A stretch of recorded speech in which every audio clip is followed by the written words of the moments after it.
Hey there, welcome to Recovery Conversations. My name is Brett Lovins. This is now a YouTube channel as well as a podcast. So if you're listening to audio, you could go over and watch this on YouTube as well. I'm cranking that up slowly but surely. If you're new to my content, basically I do a variety of things around addiction or substance use disorder. Main themes are going to be the illness that is addiction or substance use disorder, and I bring in some doctors and some specialists in that regard. A lot with recovery-friendly workplaces. So if you've never heard those three words together, it's a thing. You can Google it, and that's the work I do, is around trying to help businesses become more aware and support their employees and their families. And then one of the themes, too, that's been run through these episodes is musicians or people in the music industry, which is a near and dear to my heart. And I'm excited to bring Chris Haugen. I've been talking to him about doing this for a while, and we finally were able to make it work. He's a great musician. We knew each other way back in the days, which we'll talk about. He's a slide player. His Spotify stuff is amazing. At the end of this, I'm going to play a whole one of his songs that really caught fire on Spotify. It's lovely music. It's instrumental, so it'll just fade out. And then if you leave it going, if you're driving down the road or want to fast forward to the end and hear a whole song, I'm going to just put that there for you to check out. And he's got a lot of music for you to check out on Spotify and elsewhere. So Chris is a good dude, and I'm really stoked to bring you this conversation. So let's roll it. And thanks, Chris, for doing this, by the way, too. I'd love to pass the mic to you and have you introduce yourself. My name is Chris Haugen. I am a guitarist and songwriter and producer for the last 30 years or so. I've been sober for 3 years. And am currently just in the process of taking a lot of chaotic energy and streaming it down to one solid focused beam. That's my sort of how I'm working right now. Yeah, well, that's a cool metaphor. So tell me more about what you're focused on then. If it's focused, where are we focusing? The main thing that I've been focusing on in the last year and a half has been developing myself as a recording artist and producer. For years and years, I was consider myself like a touring guitarist first, and that has kind of switched. And so during that time, I've just developed a style of recording and music that is kind of pushing me in a new direction. So. Yeah. Well, I'll be sure to put links, and I know you a little bit from the social media thing, although I don't spend a lot of time there. Yeah. But I know that you're doing some pretty amazing things on Spotify. So I don't want to describe your music, but would you be willing to do that just for a second? Sure. Describe what you're working on nowadays. And the transformation that is really related to sobriety. It's related to a few factors, but for about a decade, I was about at 3,000 listeners per month. And last month I hit 480,000. So, the X factor of just pulling your energy in and focusing it is just really something I really can't overstate.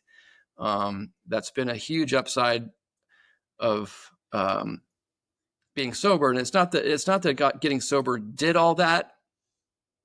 A lot of that stuff was kind of in place in random places, but pulling it all together and figuring out, how to proceed with it is definitely something that I attribute to getting sober. Yeah. Well, and I may say this in the intro, because I usually do a little intro as well. Our paths crossed back in the early 90s. Oh, they did. Yeah. Speedio Tubbs, among other places. Yeah, so I was in a band called GT Noah. You were in a band called Jam Bay, and there were a couple times where we were on stage, and I remember you were playing slide, which was what I was getting interested in as well. Mm-hmm. And that really stood out to me as a fledgling guitar player. Anyway, and then our paths crossed again here, 3 years ago, about 3 years ago, yeah. Yeah. So, and we started having conversations, and my recollection, Chris, and I'm going to tee you up here, and you can certainly correct me, is when we first started talking about it, because you showed up at a meeting that I was in, we would bullshit. I'm trying to figure out the right word. I would say you were, again, correct me, but you were kind of, you said I'm sober a few times on this call. like it seemed to me at that time you were a little bit less interested in that label necessarily. Mhm. You were kind of sneaking up on what is this thing I'm doing? Is Mhm. that fair? Is that the That's way you? fair. Yeah, that's a very perceptive, subtle thing you picked up on. And I recently, since I was 3 years sober, I recently did a blast on my social media, and it really kind of had a viral response. It was the first time that I went out and announced something, and I'm going to explain why I am a little bit hesitant about that. Um, when I meet people and I'm in a social situation, I take pride in saying I don't drink. I'm not hesitant about it. I almost have a little bit of like, it makes me, I don't know, I feel powerful in a way when I say that. And so I'm not hesitant about the idea that I don't drink. I am a person who I realize that being confined is a trigger for me. And if I feel like I feel confined by something, I'm actually a little bit like fearful about it. Like it's like for me, when I first got sober, it was like a little bit like a whack-a-mole. Like if I, you know, that's going to pop up somewhere else if I push it down. And so like, this idea of being confined was something I was really hesitant to embrace. And the idea of being sober and being in recovery comes along with so many definitions, depending on who you talk to. But it can come along with a lot of baggage. And when I got sober, I really thought like, this is my opportunity to liberate my mind from any kind of patterns or anything that's sort of like someone else thought of. And I get to discover my own values and express them in my life. And I was hesitant because, the idea that I usually say I don't drink to people because that's just the easiest way. It doesn't come, it doesn't come with any stigmas. It doesn't trigger anything in the person I'm talking to. So yeah, I've been kind of walking that line. And like I said, when I did this post was the first time I did it. And I definitely felt like very, very like raw and vulnerable after I did it. Like, ooh, I'm not sure that I wanted to kind of let the cat out of the bag on that in that way. So, but you were a person who made a comment, like you probably reached a lot of people and maybe even helped some people. And there's that element of quote unquote recovery that um, is there. And I know for myself, like seeing examples of people that were sober the way that I wanted to be sober really was a huge map for me. Like, yeah, maybe I don't buy the whole thing of sobriety, but that person has got a style of sobriety that I like can totally relate to. And so, offering it up in your own way, I think maybe can be helpful, or probably is. Yeah, well, and we won't know, right? Maybe in some cases you will know, Yeah. but I did see your post, and I think we've been corresponding for these 3 years, Yeah. um, and on and off, and it's like when I saw that, I realized, I mean, from my vantage point, I saw what I thought was a pretty big deal, and Yeah. you said I reached out to you because I'm a big believer that there's just no uncertainty. You've got 400 plus people liking it, and like a whole bunch of comments, and some of the people I recognize from the old days, Yeah. Like 100 and comments. Just like, geez. you don't know who you're going to affect. And you just said there were people that demonstrated a kind of sobriety that was inspiring to me, and that's my story too. Yeah. So kudos, man. This idea that maybe we give it back, or that we I don't know the right way to say it, but anyway, I just thought that was awesome, man. That Well, you did. thank you. Yeah. That's good. And in fact, Thanks for- I'd like to read, I put it on the side here, Okay. not necessarily the whole thing, but I really like the end uh, Okay. of your post. It was sort of a poetic piece, if you don't mind. Yeah. Go ahead. I'd love to read it and then just give you a chance to, we can either sit here quietly, or you can say what you think of Okay. this. Because Sure. at the end of this beautiful post, you said, "I am, a blinking neon light that never turns off, a glass of water balanced on my head, a good surf lesson, a clear mind, full stop." Yeah. That to me represents the process of getting sober, like either in a big sense or in a little sense, like even like on a daily level. Like I have these moments where I just feel like I want to shut this neon light off that's just blinking the whole time, and I just feel like the need for some relief. And then I get the idea of like, oh, I'm taking care of something. It's not something that's aggravating me. It's something like this balanced water on my head is like, okay, I just need to be aware that I'm taking care of this thing. It's up to me to make sure this thing doesn't fall off and spill. The surf session is something that I do for myself that really connects me deeply to the idea of spirituality, well-being, nature, health, humanity, God, all that stuff. And then a clear mind is the result of that. So it's like a process of like, you know, making this decision, taking responsibility for it, doing something for yourself that occupies the same space that you thought you were getting from using, and then, just witnessing the results. It's not a patented program. Like it may manifest in various sequences. You don't always end up with a clear mind at the end of the thing, but I like it as an idea, a model.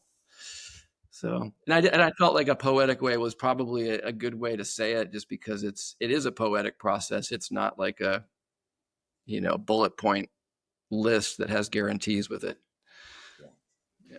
Well, you've dropped a couple words into this mix here since we started. I want to grab the latest one. You used the word program just now, right? Yeah. And so I'm like you. I'm resistant to anything that's going to box me in or define me. Yeah. And that's been maybe problematic, maybe my whole life, maybe still, I don't know. But certain words, once I get to them to where I feel like they mean something to me, and program is one of them for me. Yeah. I would love to hand that back since you use that. What do you think of that word? What does it mean to you? Program. A program. Yeah, that's an interesting question, because my first initial response was that it's a prescribed program. It's a prescribed list. But then I had the idea that, like, no, a program is really something that you can interact with. That would be a better way to think of it for me. It's something that's like, it's not a static thing. It's something that I get to evolve my own thinking, through its prompts, perhaps is a good way to say it. Yeah. I'll just pause there. Yeah, well, that's awesome. Like, and I'll just add some color to my perspective on it. Yeah, please. My program evolves, right? What it is, Mhm. and my program at its base level is I can't put a drop of booze or drugs back into my system. Yeah. I've been around long enough to know that the likelihood of me throwing it all overboard and going back is high. Yeah. So yeah, If not inevitable. yeah. I mean, I'm not saying speaking for you. I just, yeah. Yeah, that, in terms of program, I have, obviously thought a lot about why I've been sober, and that changes all the time. And because I think it is a lot of reasons. It's like a super complex web of like heredity and experiences and the way you were raised, and just maybe just basic essence of who you are. I don't know. It's a lot of things.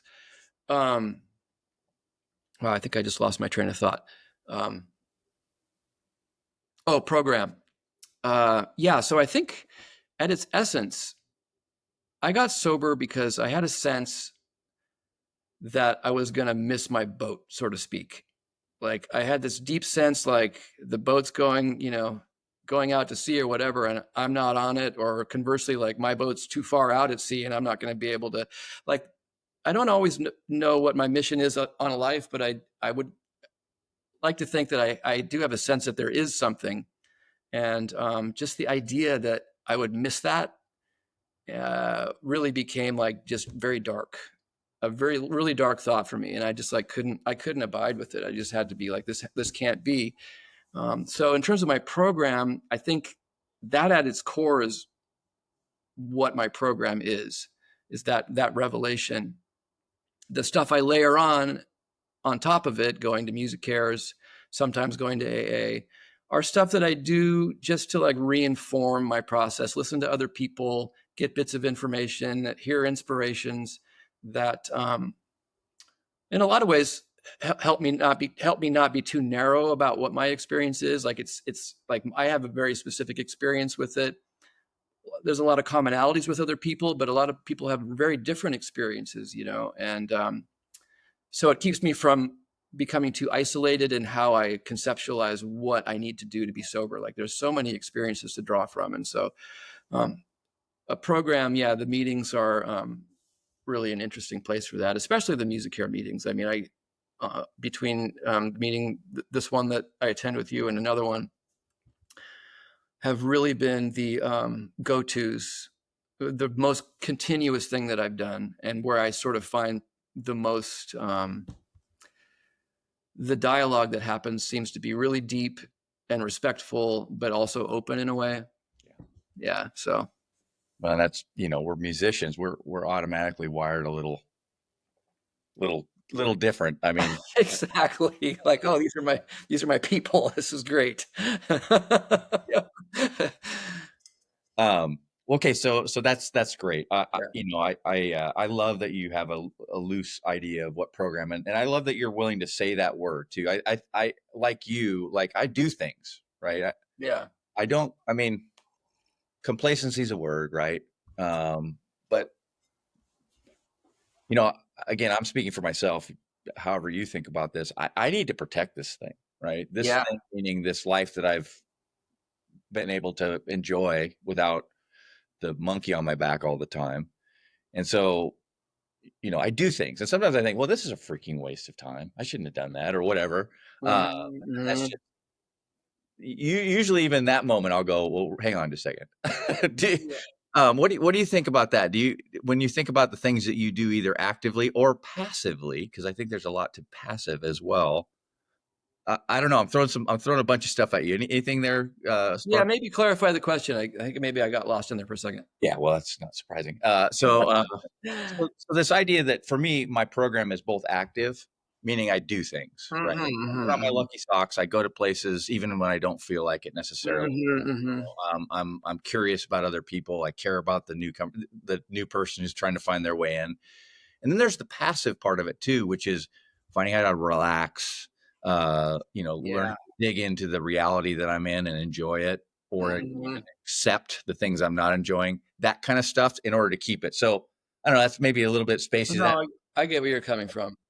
I think, I established a routine early on, and it just has worked, and it just has become part of my regular. I mean, I go to the music care meetings. There's an AA meeting in Rotterdam that I go to, um, which is, that's another topic, AA, but it's at 10:30 p.m. our time, and it just works out well. Like it's a good way for me to wrap up my day. It's there every single day, and so it's like no matter what happens, that's a good time for me to be like, oh, okay, I can just go sit in on this meeting and listen, and it's kind of fun. People are from all over the world, so it's like sort of an interesting meeting in that regard too.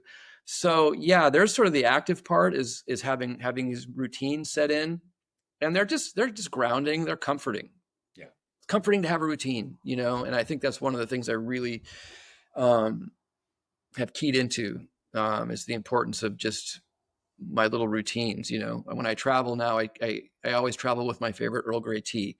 I'm not going to fall apart if I don't have it, but it's nice to wherever I'm at, just to wake up in the morning, just have that cup of tea and just be like, it just reminds me of like, okay, this is who I am. These are the things that I'm doing, and then I can carry that through the day. The more what you were referring to as passive, which would be like, I guess, stuff that is not specifically coming from a program or from an active, participation in a program.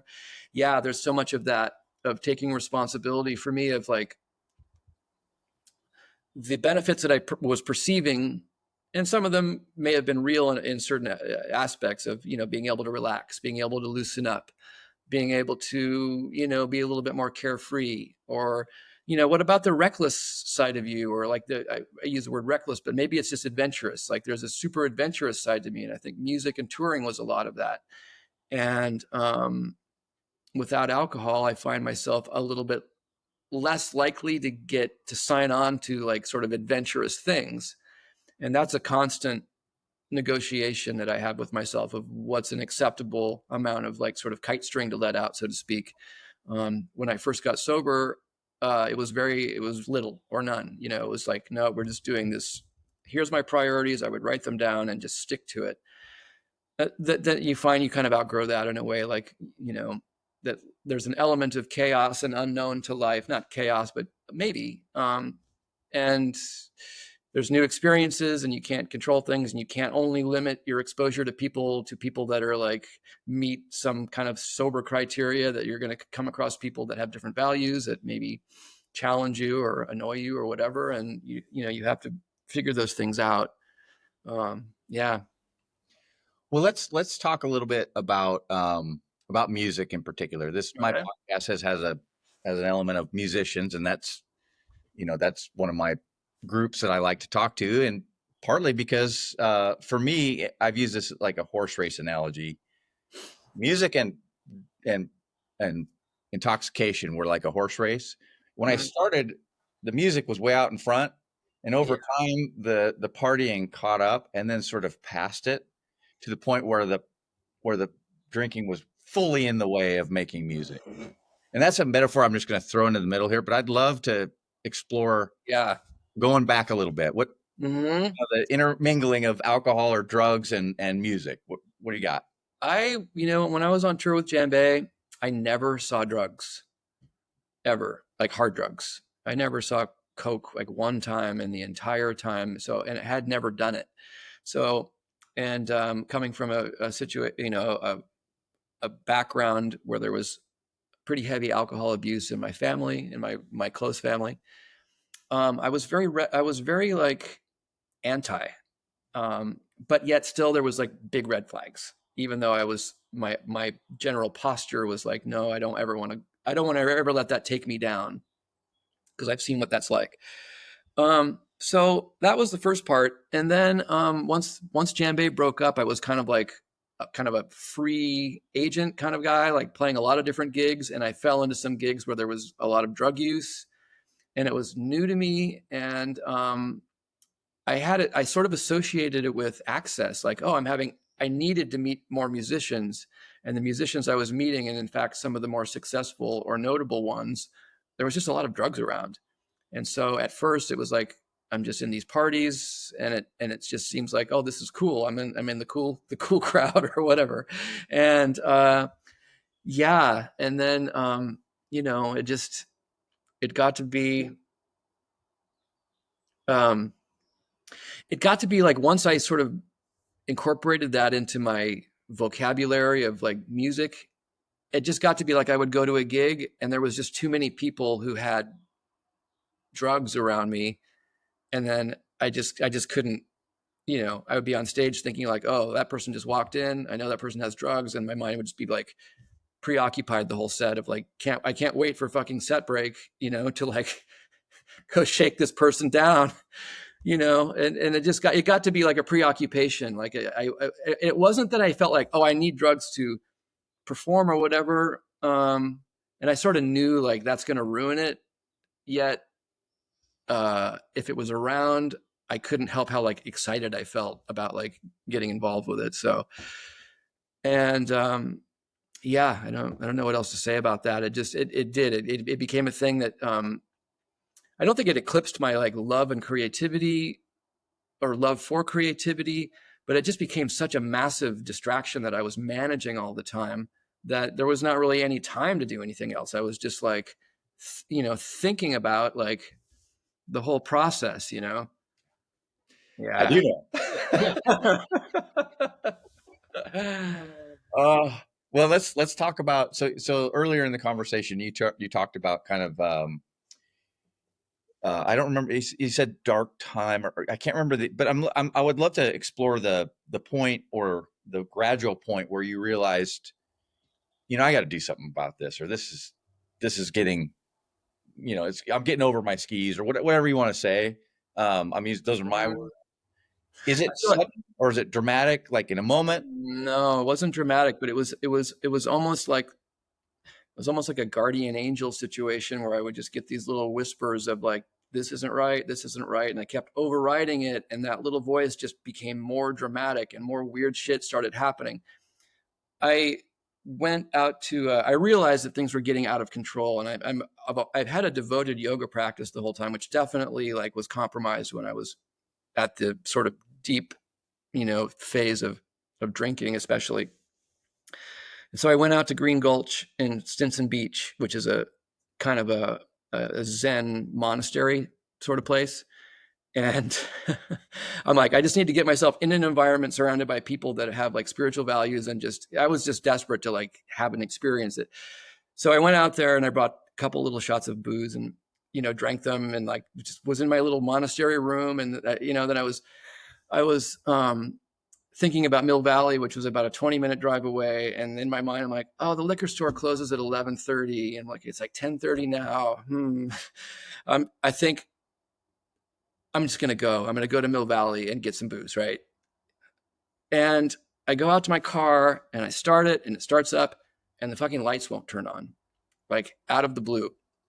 And so I'm just sitting in this parking lot in the dark, and it's so dark out there. There's no lights. There's no way to like, risk it and drive without lights. And a series of those things were constantly happening, where it was just like, I was just getting this little signal from wherever of like, no, you're not going to do that. That's not going to happen. And if I overrode it, it would definitely explode in my face. So I definitely had an experience like that. That's just one silly little example, but I was just like, why did the lights suddenly not work on my car? Yeah, that's kind of wild, isn't it? Yeah. Yeah. Did you have any experiences like that? No, not that I observed. You just used the term little voice. That's I had two voices. I called one the little voice and the other one the bully. Yeah. The bully was the override. The override button. Yeah, totally. And the bully was loud and the little voice was small. And but the little voice got time on stage, and sometimes in places where it was really effective in terms of me starting to go. And you use the word, I don't remember exactly, but for me it was, things are not going well here. Yeah. This is not working. Yeah, you just know it. Yeah. This is a sequence of events that's starting that's just going to get weird. So do you remember when you finally said, okay, this is the day? Or I don't think, if I remember right from way back, you don't have a date per se, or do you? Or I don't know. Mm-hmm. It's around tax day. Okay.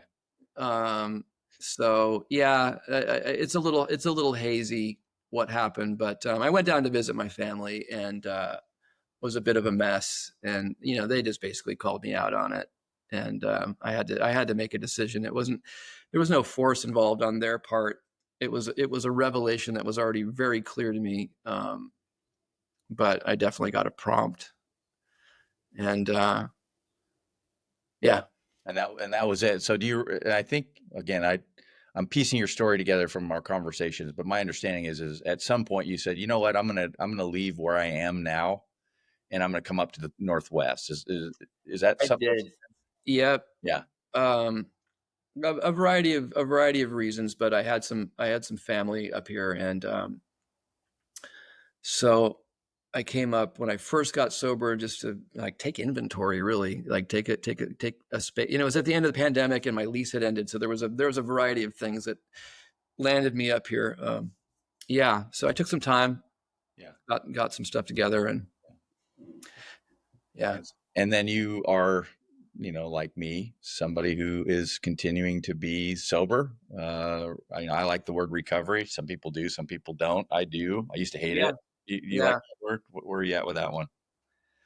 I like the idea of like not letting words, and this is something I read, not letting words hijack your situation. Like I read one of the articles that I read from somebody that was like, oh, I like that style of sobriety. Was this guy? He was a CEO of some company, but a young guy, and he's just like, yeah, like these tequila cocaine parties were just happening all the time. And he's like, when I look at that and that experience versus the experience of calling myself an alcoholic, it's like I'm not gonna let using that word like hijack me away from like doing the thing that I know is right for myself, So I try not to invest too much in those terms. I mean, you go to an AA meeting, you have to say those words. You don't have to say it, but it's feels very awkward. There's a fair amount of peer pressure that I feel just if I don't do that, and that's another topic. But honestly, like, what's the big deal? Like, just I kind of feel like get over myself on that one a little bit. Yeah, well, unfortunately I've had to go to battle with many, many words because like even the A word that you just mentioned, like Yeah, if I'm listening, Brett listening, who maybe got a little bit curious, maybe he knows you, and he's interested, uh, that word would have made me turn off the computer, you know, yeah. like, and that's problematic and not necessary to your point, right? And That's yeah. yeah, It has a lot of issues. I read the thing that kind of like one of the things that really redeemed this whole process was the Smart Recovery Manual. I don't okay, know if you've read it. I have, I read it and it was just like so many light bulbs went off for me. Like, oh, we find labels to be harmful or at least not helpful. There's no reason to label yourself, and on and on and on. And it was just this process that I felt like back to this. Not that it's active, but it's like it's not a. It's about going to meetings, but it really gave me like a day to day like checklist of my thinking and how to approach changing the way I was behaving. That really resonated with me, and I still go back and read it. It just makes a lot of sense to me. yeah, The uh, meetings are hard to find is the only thing. exactly. Like Yeah. a lot of really good alternatives to AA, but the thing about AA that's so wonderful, and I call it the Starbucks. It's on every corner at every hour, Mm-hmm. mostly consistent, and um, although I don't talk a lot about AA on my podcast because there is a tradition that's kind of says maybe go Right. easy on that. Yeah. On the other hand, I'm also aware that it's good for people to hear some things, right? So I balance that as best as I can. Um, I think what you're doing with your business is like the antidote to that because yeah, you don't want help to feel like a secret society, It, and the first time you go into an AA meeting, it's like it's weird, and it shouldn't, I mean, but the people were very nice and welcoming, so like I should qualify that, but like just the idea of what you're there and the things that you experience. There was it's back to your point or back to what we were talking about words. There was a Jewish woman at a meeting that I went to in Sausalito, and someone had told her like you don't have to do all this stuff, and she's like so appreciative of that because she's like I might be dead if I weren't in AA, but if I felt like I had to like recite all these like really Christian based things, it was so contrary to who I am, I wouldn't have gone. And so there's that thing that happens where it's such a divisive thing, and I don't know. Yeah, we don't need to get on a big deep dive on this whole thing, but well, just I put a podcast up of my first AA meeting so somebody can listen to if they want. And there's a moment where I'm on my way out the door, Chris, because it's yeah, heavy. What I'm hearing is religious stuff that was not jiving with me, yeah, and I'm on my way out the door when a woman identifies herself as an atheist. right, I was like, you know, I don't know, maybe the rest of the room was bummed, but for yeah, me, it probably, I don't right. know what happens, but it was a big deal and it helped me. Uh, so yeah, I appreciate it when people are willing to, share their truth and not necessarily to be combative, but these words can get in the way, even AA as a two letters, like most people have an idea what that means right away. And it's like, Yeah. so yeah, I'm with you on that. Yeah, words can get in the way, and I've been in battle with most of them. At some point, Yeah. yeah. Well, let's talk about making music a little bit. So, Okay, you get sober. I'm just using the words for that go part. for But it. you get sober, and you're still an active musician and playing with other musicians. Mhm. Do you remember feeling a little bit of heightened anxiety, whatever word you want to use, about what's it going to be like to go make music without drugs and alcohol? Was that a thing for you? Yeah, I think I realized on a lot of levels how intense performing can be for me, and yeah, definitely leaned in on booze. Even all throughout, I was definitely like a couple of drinks sort of guy. Um, and looking back at some of the videos and stuff, I don't think that really was an issue. I seem to be able to handle having two beers and like performing. I don't know what it would have been like if I hadn't done that. You can't know that, of course, but um, Yeah, there was that. But I wouldn't say it was like a huge deal. I think once I sort of owned my sobriety, I just was looking, I was energized and looking for ways to improve the areas that I was using alcohol to mitigate. I went and did this drop-in theater uh, comedy sketch thing one day, kind of on a whim, but it was that. It was like, what would it be like to be on stage without a guitar? Like I had this curiosity of like, if I can just like learn to get more comfortable on stage, and this might be a step towards doing that. It turned out to be, not my path, but that kind of thing where you think, oh yeah, there's that, that there's that thing I want to improve. So why don't I just figure out a way to improve that and not just, you know, use alcohol to avoid it. Um, and these aren't necessarily like big, heavy things. It could just be like, yeah, self-consciousness on stage, you know. Did you So, experience that?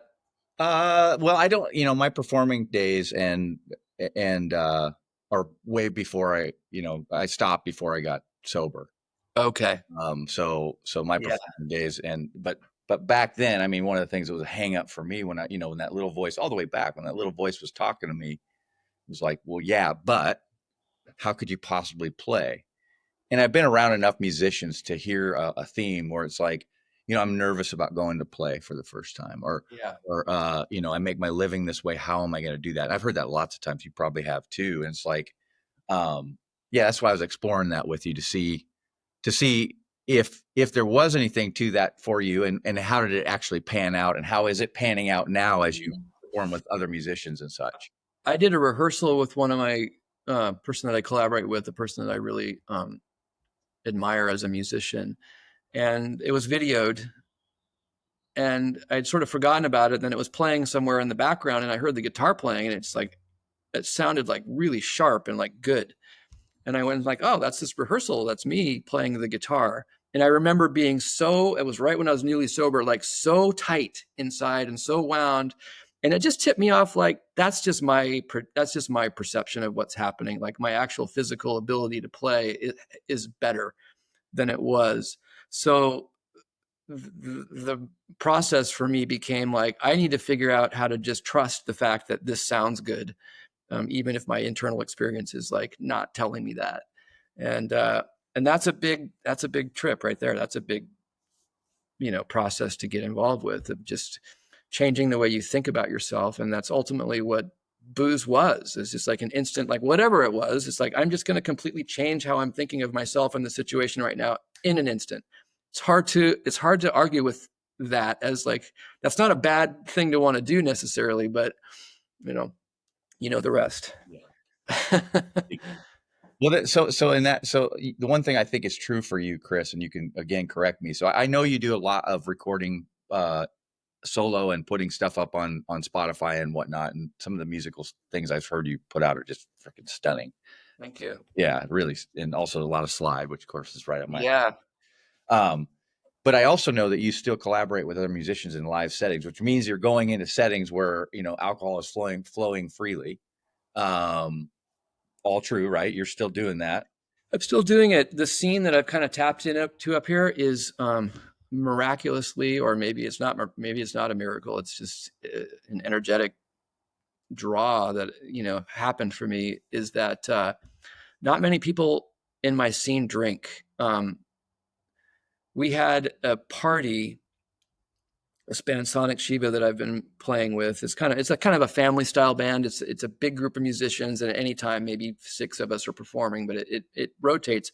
Over the years, there's been like 30 musicians, and so we had a big party for the band members, past, present, and their significant others. And there was this huge table, and there was 2 bottles of wine on the table. And when the party was over, they were both like half full.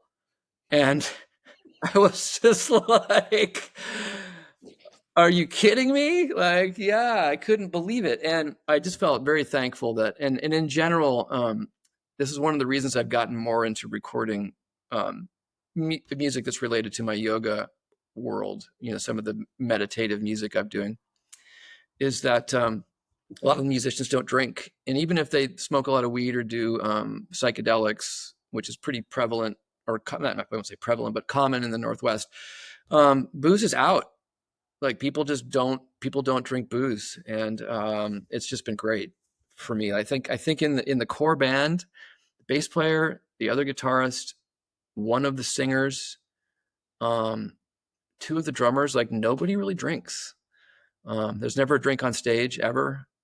So I've been lucky in that regard. Yeah. Do you think you'd have trouble if you were like let's just say you I don't know, let's take that hypothesis just for fun, right? Okay. Sure. You go to an all-star jam someplace or whatever, and you get there and somebody that you know is just absolutely lit up on stage, right? And is got his arm or her arm around you and just wanted to tell you everything and stuff. Yeah. Is that something that would be problematic for you at this point, you think?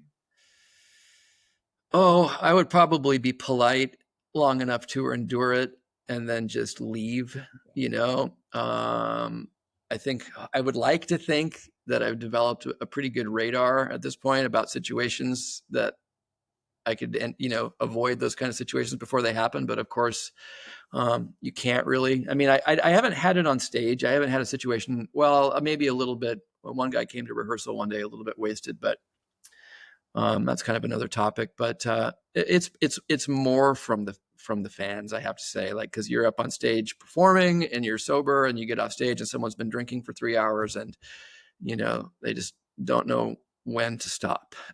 They have a lot to share. They have a lot to share. Thank you. That's so diplomatic. I should use that. Wow, you really have a lot to share, don't you? Can I play your guitar? Yeah. My God. All right. Well, this is great, and I'm really this is gonna sound corny, man, but I'm proud of you for putting that thing up on Facebook, Oh, thanks, man. and I'm grateful for you talking on here as well. Cool. I know you're playing some gigs up in Seattle from time to time. There's a lot of Northwesterners here. Do you want to talk about any of the places where you're playing? People come listen to you rock out. I'm playing up at Imagine Fest up in Orcas Island in September. So, and then in between now and then, I play with a band called the Tea Leaves in the Bay Area, and we have some gigs coming up in the East Bay. You can look at my website; it will have all that stuff on there. Yeah, yeah. cool. And my recordings, of course, I just finished a new song today. So yeah, it's called Zenith, and I've been getting some good action on this Deep Focus playlist on Spotify. So that's another place that you can find my music. And I'll probably put this on the bumper as well. But I think you're going to turn me on to you got some music that's available on YouTube for people to use with their own videos, and I'm going to use. Yeah, I'm going to link you into that YouTube audio library. I have 60 songs up there that are free license. Like you literally can use them for anything you want. So yeah, well, I'll definitely do that. Chris, it's been cool to reconnect after all these years, and now we're I don't know, we're friends in another way, which is cool, man. Yeah. Right on. Thanks, Brett.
you.